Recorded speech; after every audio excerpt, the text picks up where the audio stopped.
Wow. I mean, this is quite a development here, folks. This is quite the development. Did not see this coming. Maybe I should have seen it coming, but it's here. So you know the WNBA is in a they're getting ready to get into CBA discussions. The collective bargaining agreement expired for the WNBA players, and they want more money. Now, despite the popularity increase and the promise of stars like Caitlin Clark and Cameron Brink and others, and the higher popularity of the NCAA women's basketball, the WNBA still lost about $40 million last season in their biggest season ever. Right? They've been all over different TV channels. They just got a new TV deal, I believe, that's like worth a couple $1 billion over, I think it's stretched over like a 10-year period. But so they're gonna make money at some point. I think it's said they're gonna be making like maybe 60 to 80 or some kind of. I think it's like 90 million a year after when that TV deal kicks in. Now remember, the TV deal hasn't kicked in yet. It's a new TV deal that kicks in, I think, going into this season or the following season. I think it's going into this year, I believe.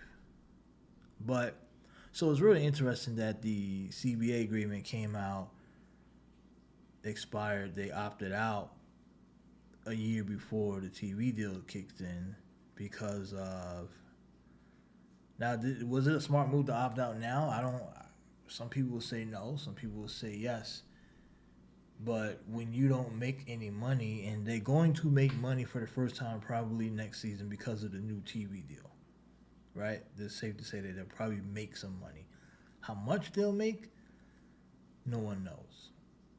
But the players don't really have any bargaining chip. They don't have any position really to bargain here. Angel Reese came out on her podcast and said straight up, and this is a quote from Angel Reese, a real quote, not a fake one. If y'all don't give us what we want, we sitting out. That's what she said, end quote. So, I don't know. I guess Angel Reese is the leader of the pack. She's the president of the Women's Basketball Players Association or something. I don't know. I don't. Like I said, I'm not following the WNBA off-season drama or who's the president of the Players Association. I don't know any of that. This is all new to me. The upcoming CBA is coming up, and Angel Reese is putting it out there as she's the first person that we've seen with a quote, at least about this yet. Now, is she talking big game? Is she serious? Does she have the? Is she the leader of the pack? Because she was a rookie, right? She's going into her second year. I don't know how much power she has in the league. Can she garner all the other ladies to get behind her? So yeah, we're sitting out. I don't know. And because most of the girls, probably like 90%, 95% of the women, don't make a salary in endorsements nowhere near the level that Angel Reese and Caitlin Clark and a few others. So I don't know. Has she spoken to the other girls about this? Because I don't think some of those women would be happy if they had to sit out to make no salary, right? Now you can say, well, they ain't making that much now, so sitting out might not mean anything. They can go play overseas, probably. Many of them do play overseas in the off season, but it's kind of it kind of brings you to, you know, the delusion of, look, I understand you want more money, and you got to advocate for it, right? At some point, you got to say, hey, when we got to push the envelope. But you also got to understand where your position is right now, and you're not in a position of strength when it comes to negotiations. You're gonna be fine, Angel, because you got You got your podcast, you got your off-season money, you get McDonald's endorsements.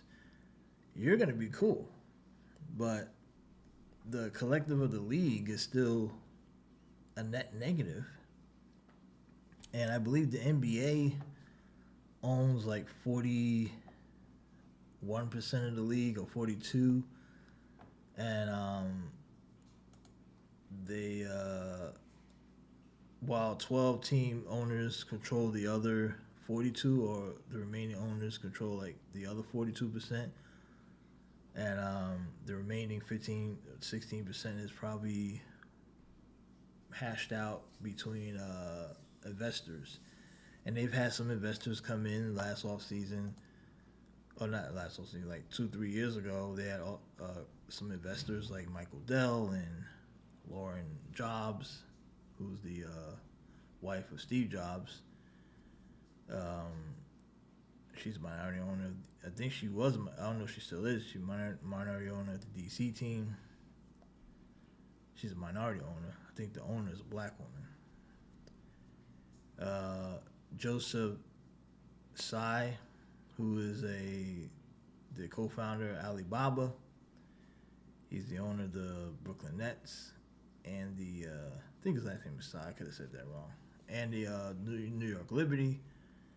You got Mickey Urson, who is he's the chairman of the owner of the Miami Heat, but he's also an investor in the WNBA. So you got a bunch of different investors that jumped in and poured money into this the last few years, and they haven't seen a profit yet. They've spent about 75 to 100 million in capital with those handful of people going in knowing that they're not gonna, make anything back. Now, Adam Silver, this is an article went back like 2022. He said that the NBA lost an average of over 10 million a year since the WNBA started in 1996. But I've seen numbers that was high as up to 40, 50 million. Now he's saying that over since 96, right? So maybe when they first came in, they didn't lose that much, and then it kind of gradually grew to that 40, 50 million range. But we know they lost 40 last year. So at some point that number spiked. And I just don't see the bargaining power that they have. Like I would think the owners wouldn't even mind if there was a lockout because they're not making money anyway. So they don't have to spend any money, whether it be paying staff or coaches or concessions or all that stuff. Now it might suck for the new team that comes in. There's a new team coming in. They're not gonna have any revenue, but at least they get to regroup and probably come back next year, potentially with some more stars coming into the league. I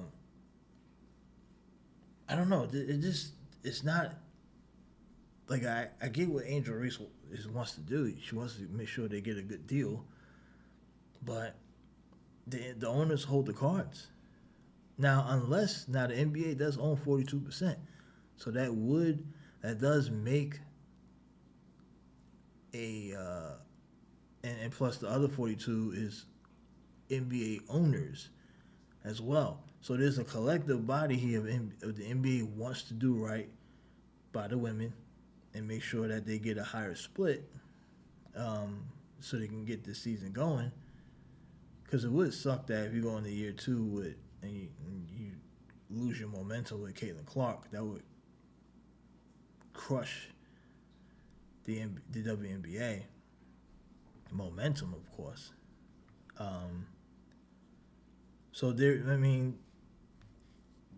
I still don't think the players have any bargaining power, but I think the NBA, independently from the owners of the leagues, the independent owners, the NBA in itself may tip the scale to get a deal done that helps the players out a little bit. Like they may get a little bit more money. they definitely gonna get more money. It's just a matter of how much more that they're gonna get. They're definitely gonna see raises for sure.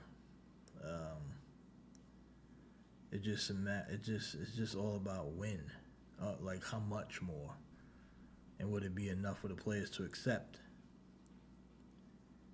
Uh,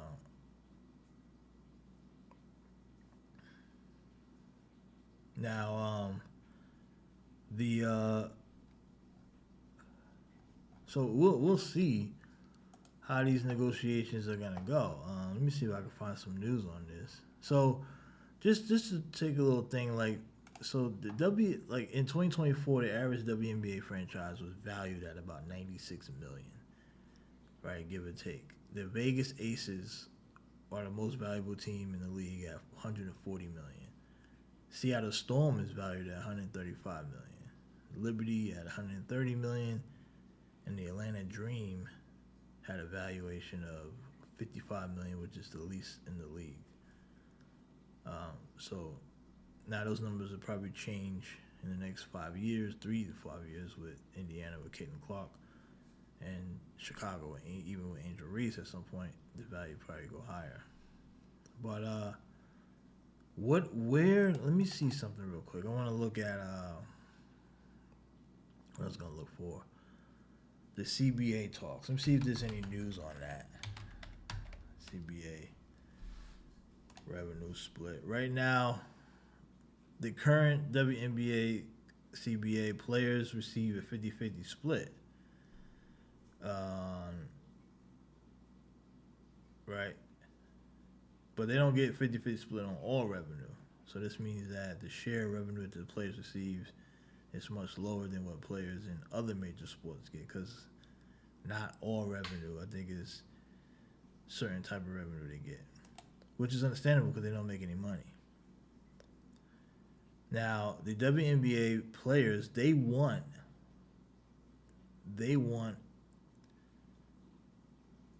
50% overall split of all revenues, which includes ticket sales, merchandise, and media rights. Now, the media rights is the key one here because they just got that $2 billion deal. I think it's $2 billion that just came in that's supposed to kick in next season. Now, the WNBA's CBA was set to expire after 2027, but they had an opt out, which makes sense now because you just got a $2 billion TV deal. Now it's time to opt out so we can get a piece of that money. And the media rights deal is the key part here, I believe, in my opinion. Now, I'm just saying this from the outside looking in. I don't know much about the ins and outs of the WNBA's money outside of we know that they lose the money. That's about it. But I believe this is about the media rights. Is the key factor here. They want 50% of all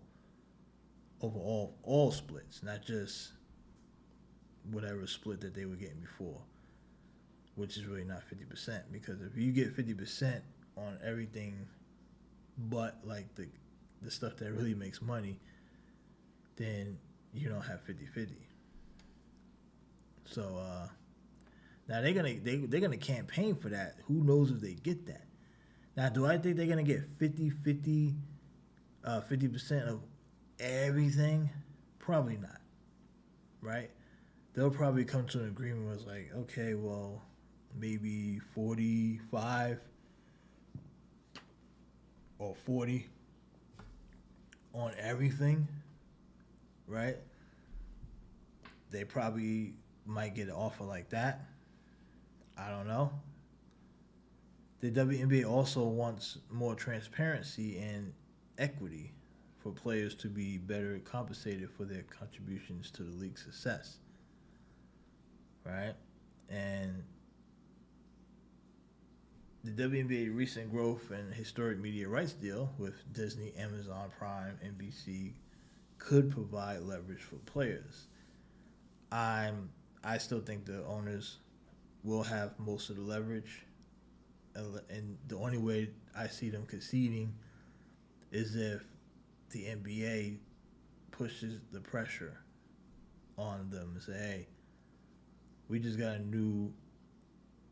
I don't think there's gonna be a lockout because that would be completely bad for business because you just got a TV deal from Disney, which is part of ESPN and Amazon Prime, NBC. I mean, there's no way you're gonna just blow it, right? When those that they just paid all that money for summer programming and you're gonna lock out. Yeah, that would not look good business wise. So I think that what you're gonna see is that the NBA is gonna come in. Hey, look, we got to get a deal done. I think they get the 50, they get the not 50-50. I think they do get splits of everything. It's gonna be a bigger pie, but it's not gonna be a bigger percentage.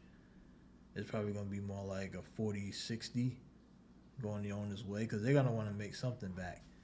The owners, they've been losing money forever. The ones who stuck around from the beginning.